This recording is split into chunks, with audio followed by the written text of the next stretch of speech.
Hello mga Mars! Welcome back to my channel, Karin Scoop Station here. Disclaimer, itong photo na i-share ko sa inyo ay hindi ko po pagmamayari.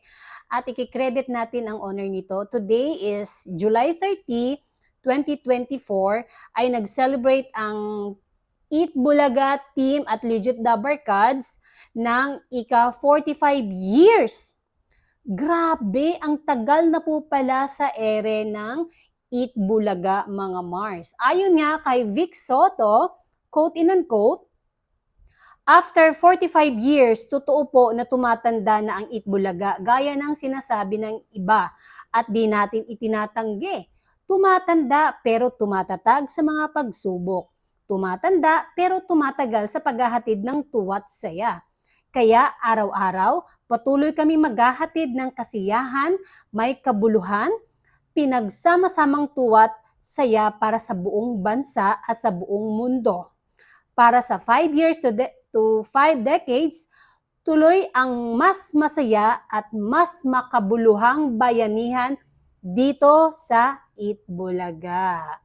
Happy 45th anniversary, Eat Bulaga, TVJ, and Legit Dabarkads. Sadly, wala si Maine Mendoza.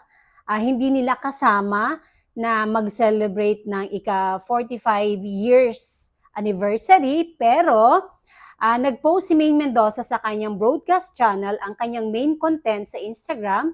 Sabi niya, Happy 45th anniversary Eat Bulaga. Sad, wala ako to celebrate with the Dabarkads, pero nandun ako in spirit.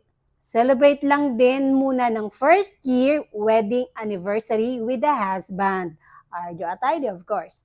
Cheers to us and cheers to 45 years, mga #legit Dabarkads. Let's go for gold and beyond! And syempre, nag-share din yan si Maine Mendoza sa kanyang Instagram story. Itong photo ng Eat Bulaga and Legit Dabarkads and stuff and sa lahat-lahat na may caption na Happy 45th anniversary at TVJ Official, let's go for gold and beyond. Yes, 5 years na lang kasi ay magiging golden anniversary na po ang Eat Bulaga. At sa ngayon ay